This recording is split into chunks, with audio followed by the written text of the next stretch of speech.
चल आज स्टारबक्स की कॉफ़ी पीने चलते हैं। Wait, isn't Starbucks leaving India? ये किसने कहा?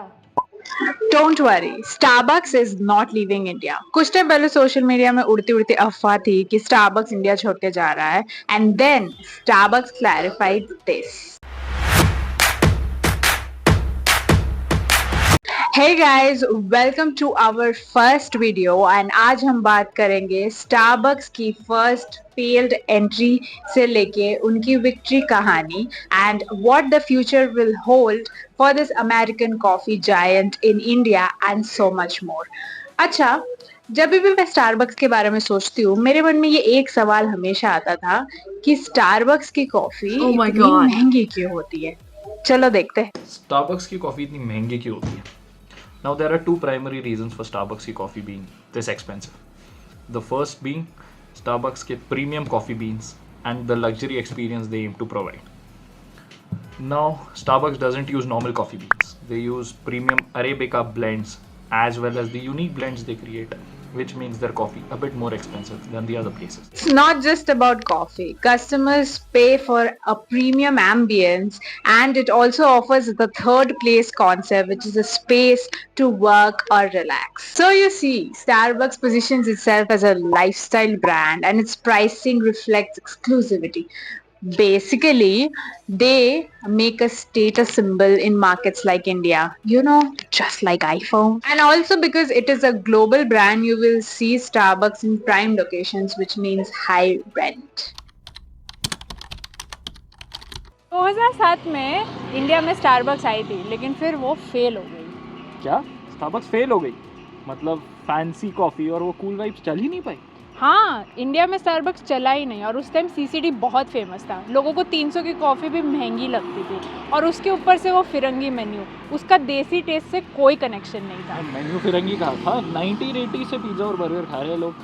अच्छा, 1980 से याद है, do you know which is the first fast food brand जो इंडिया में आया? कमेंट करो। फिर 2008 के फाइनेंशियल क्राइसिस के बाद लोग फिर से बेसिक्स पे शिफ्ट हो गए एंड अनफॉर्चुनेटली स्टारबक्स को इंडिया छोड़ना पड़ा।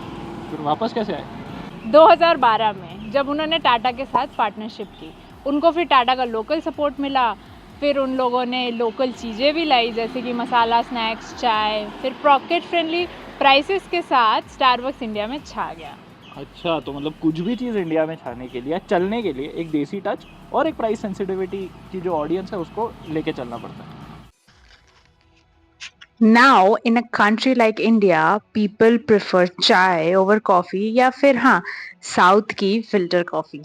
We did a survey of a few people and found out that there are more coffee lovers than tea lovers. This came as a shock to us, but that is what the mass statistics say. Coffee lovers love going to cute cafes to spend some time with their loved ones, or maybe working on a laptop, or get that elite feeling of holding a cup of coffee, or maybe going on tons of first dates. The situation can be anything, but trust me, showing off cafes on Instagram gives everyone a rich feeling to all young and sometimes old Indians out there. Our statistics clearly say they like going to cafes, but not very often. Now this brings to my first question. क्या Starbucks जैसे international coffee brands की India में सही में ज़रूरत है?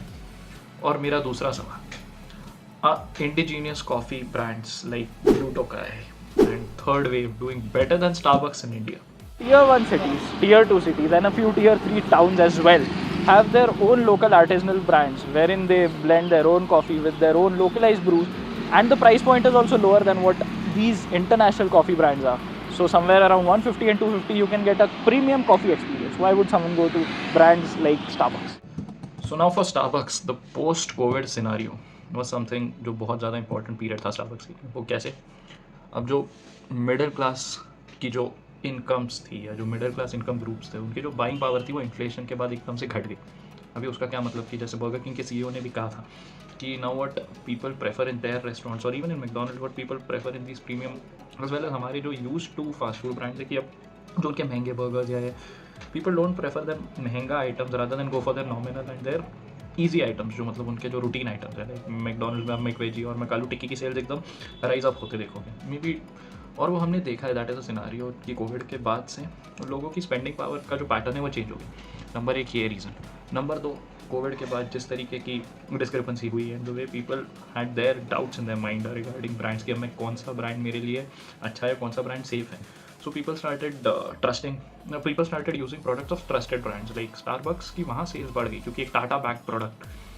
टाटा हिंदुस्तान में एक बहुत ज़्यादा इमोशनल अपील भी रखा हुआ है लोगों के साथ, टाटा कंज्यूमर ग्रुप ने. तो वो चीज़ पे स्टारबक्स ने बहुत ज़्यादा लेवरेज किया और इमीडिएट पोस्ट कोविड उनके सेल्स में बहुत ज़्यादा बूम देखने को मिली because people started using more and more trusted brands rather than going for newer products post COVID.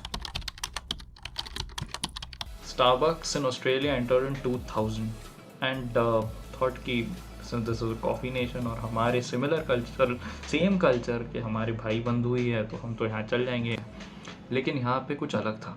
People in Australia generally आज भी एक पैटर्न देखा जाता है. People in Australia prefer their coffees to be strong and normal espresso like coffees या coffee का एक flavour आना चाहिए, ना कि एक मिल्क शेक जैसी लगनी चाहिए coffee. Where in the American flavour और स्पेशली स्टारबक्स जो ज़्यादा स्वीटर लाटेज या ज़्यादा स्वीटर ब्लेंड्स में बिलीव करता है, ज़्यादा स्वीटनर्स, ज़्यादा सिरप्स वगैरह में ज़्यादा बिलीव करता है, उसे लगा कि ऑस्ट्रेलिया में भी ये चल जाएगा. लेकिन ऑस्ट्रेलियंस ने उसे इमिडिएटली खारिज कर दिया थिंकिंग अबाउट द फैक्ट कि in Australia people prefer their coffee to be like a coffee, not a milkshake.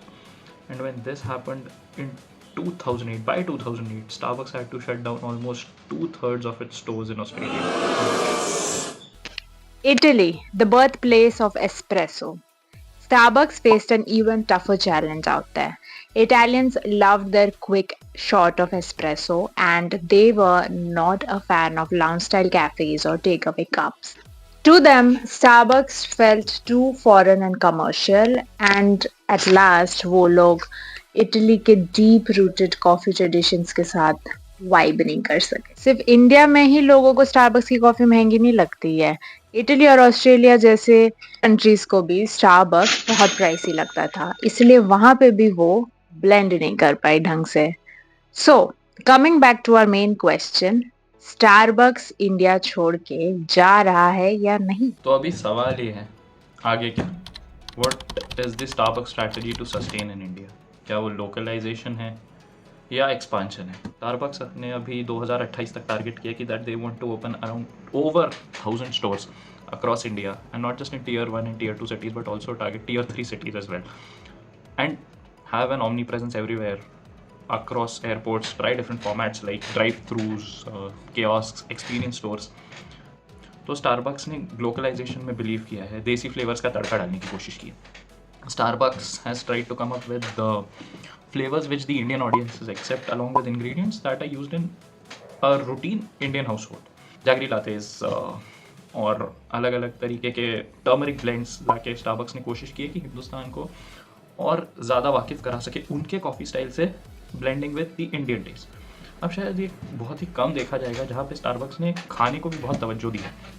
तो coming up with new pastas and Asian bowls is something जहाँ पे स्टारबक्स अब खाने पे भी फोकस करे. एंड एक 2600 स्क्वायर फीट का एक्सपीरियंशियल स्टोर. स्टारबक्स चाहता है कि जैसे हम अपना पिज़्ज़ा बनते देखें, कॉफ़ी सिर्फ एक क्विक ड्रिंक ना हो जाए कि लोगों ने उठाई और निकल ली. लोग एक्सपीरियंस कर सके, जैसे हम एक पिज़्ज़ा की ब्यूटी को एक्सपीरियंस कर सकते हैं वैसे ही लोग एक कॉफ़ी के एक्सपीरियंस की ब्यूटी को एक्सपीरियंस कर सके. तो पंजाबी बाग में दिल्ली में उन्होंने एक 2600 स्क्वायर फीट का एक्सपीरियंशियल स्टोर खोला है स्टारबक्स ने. तो ये शायद कहीं ना कहीं उनके जर्नी अहेड, वो अब आगे की सोच रहे हैं हिंदुस्तान. अफोर्डेबल प्राइसेस और लोकलाइज्ड मेन्यू के साथ स्टारबक्स अब देसी कंज्यूमर्स के साथ भी वाइब कर रहा है. तो स्टारबक्स का फ्यूचर क्या है? सिर्फ एक्सपेंशन से बात नहीं बनेगी, उनको इस बात पे भी ध्यान देना पड़ेगा कि वो अपने ड्रिंक्स और कॉफीज को थोड़ा और अफोर्डेबल बनाए और हर जगह अपना स्टोर खोले, ना कि सिर्फ कॉर्पोरेट पार्क्स में.